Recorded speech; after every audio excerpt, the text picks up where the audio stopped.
Hey guys, welcome back to my channel. I am Tipu Sultan and you're watching Quarantine Content. Today I'm going to talk about a film which is hugely popular, immensely loved, and among the most iconic of the Golden Age classics. Winner of 3 Academy Awards for Best Picture, Director and Screenplay.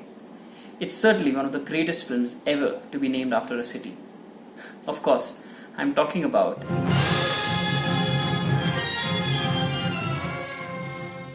It is the November of 1942. The world is plunged in a Second World War, and the Allied troops mount an invasion called Operation Torch on the Vichy French colonies along northwest Africa. The attack is successful, and the US-led forces manage to register a huge victory and capture Casablanca. Meanwhile, nearly 10,000 kilometers away in Hollywood, a studio head and his publicity team decide to capitalize on the big win and release their latest film, which is based in the same setting, ahead of schedule. And so, the Michael Curtis directed play adaptation, which is just another title on the block of routinely cranked out films along the assembly line of studio era Hollywood, premieres on November 26th. Nobody even expected it to be a huge success. Nobody expected it to have a legacy. It was just a mainstream studio picture that went rather over budget, had a troubled production with only half a script in place even as the cameras rolled, and was made solely to ride upon the buoyant patriotic American fervor that peaked post Pearl Harbor. Nobody saw it coming, that when Ingrid Bergman walked into Rick's cafe and insisted upon Sam to play as time goes by, that it would become one of the most iconic moments in cinema history. And yet, the movie had a special destiny. After critical and commercial successes and winning Oscars, Casablanca went on to become one of the most beloved and revered films to come out of the black and white era. But before we talk about what truly makes it such an enduring classic, let's do a quick recap of the plot. Spoiler alert for this one. The film is set in a French colony at the edge of Africa that has become an embarkation point for refugees fleeing the war and hoping to get on a plane to America.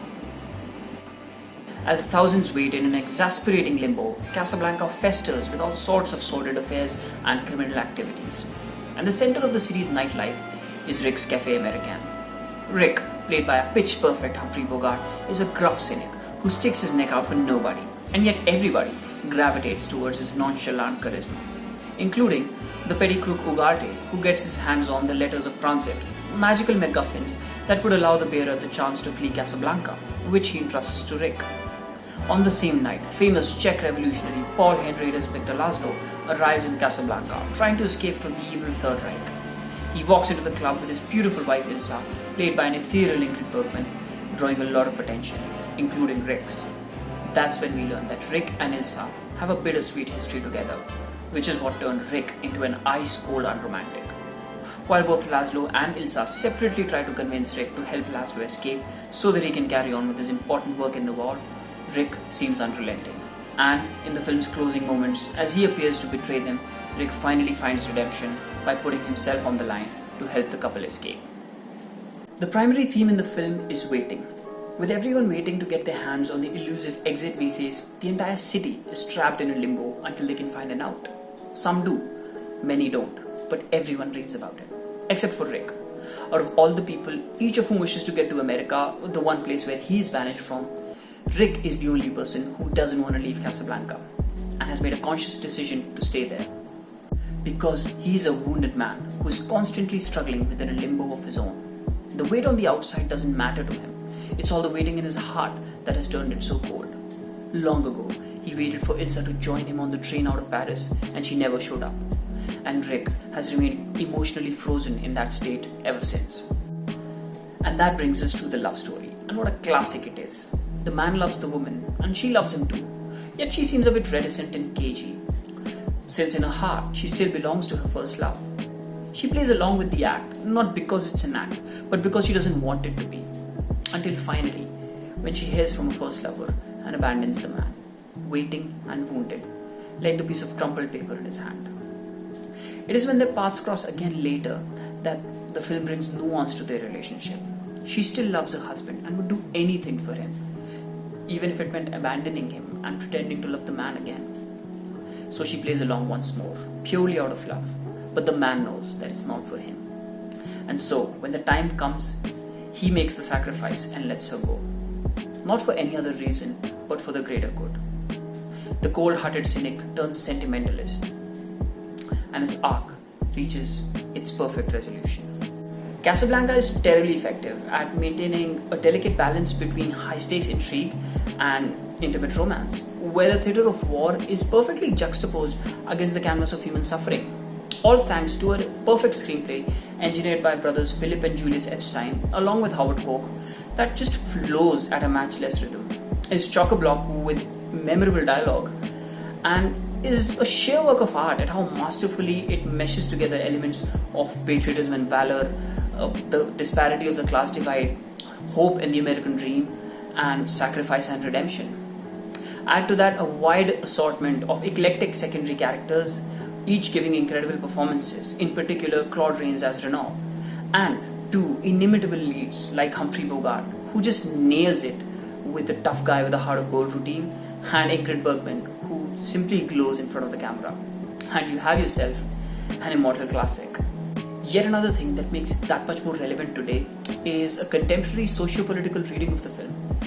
Casablanca, the town, is depicted as a seamy hive where the gullible and the cutthroats converge with the aspirations to find deliverance via an airplane to America.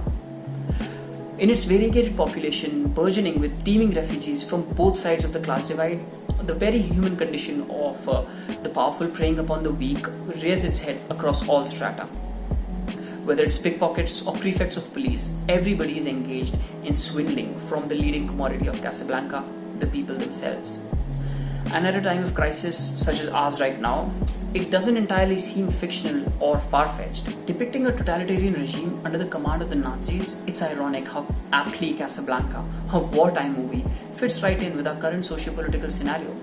It's perfectly emblematic of our society, where dissenters and resistance workers are openly persecuted. People are forced to show their papers, and no matter who commits the crime, it's the usual suspects who always get rounded up. Of course, there's also the refugee crisis and the brazen exploitation of women that's inexorably rampant too. Casablanca is unrivaled in the prestige it has accumulated over the years. It's not a paragon of technical achievement, nor does it break new cinematic ground. In fact, it's riddled with cliches, including a wow finish, and is one of the biggest outliers to the auteur theory. But there's something intrinsically exciting and endearing about this universal love story set in an exotic purgatory featuring people from across the world all having a merry time before they go out. Something about how Casablanca is a microcosm of the world itself, transient and tumultuous. And there's a solace in it, in knowing that no matter where we end up, in all the gin joints, in all the towns, in all the world, we'll always have Casablanca. So, this was me raving about my most favorite film of all time. It's just so special to me. It stars Bogart, who's my favorite actor. I hope you liked the video. Feel free to leave your feedback and suggestions in the comment. Share the video if you like, subscribe to my channel, and keep watching for more interesting content coming up. Keep calm, wash your hands, do not go out. I know you got this. Until next time, ciao.